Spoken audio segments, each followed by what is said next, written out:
Yo mga idol, kamusta na? Kay Soto update naman tayo ngayon. And before that mga kaibigan, please don't forget naman po to like and subscribe and pahit po ng notification bell para updated kayo sa ating mga daily Kay Soto update. Well guys, hindi nga nakapaglaro ang ating pambato na si Kay Soto sa All-Star Asia nitong nakarang araw lang dahil nga so far nakita nyo naman nagpapagaling pa ang ating pambato na si Kay Soto.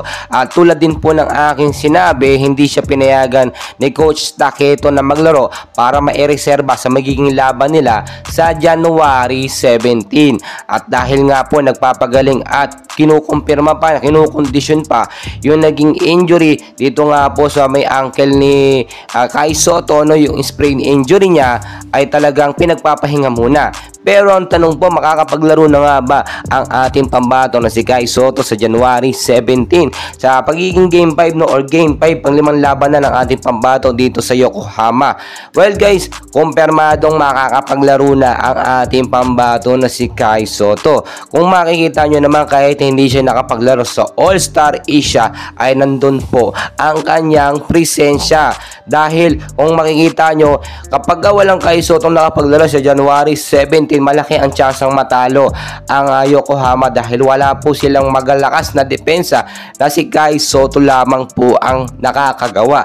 At ayon na rin po kay Coach Taketo, head coach po ng Yokohama, sisiguraduhin nilang maayos ang kondisyon ni Kay Soto bago po paglaruin. And as of now, nasa 30% pa lang din, 70% out of 100 na ang kondisyon ng kagalingan ng ating pambato na si Kay Soto.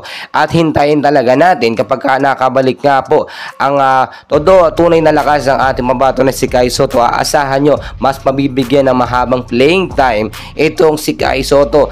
Pero ang paalala po ni Coach Taketo ay alalay si Kay Soto sa pagtalon.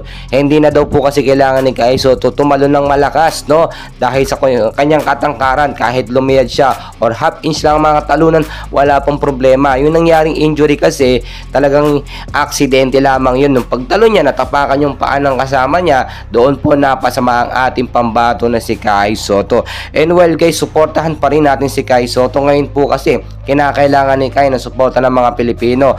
Ang iba po kasi bash ng bash sa ating pambato na si Kay Soto. Ang sinasabi, hina-hype lang daw ng mga vlogger. Well guys, yung pang-hype ng mga vlogger, all good news yun para sa ating pambato at para mapansin din po siya ng mga NBA teams, mga NBA player at mga NBA scout. And well guys, huwag nyo kalimutan mag-like and subscribe para updated kayo sa ating mga daily Kay Soto updates. Maraming salamat.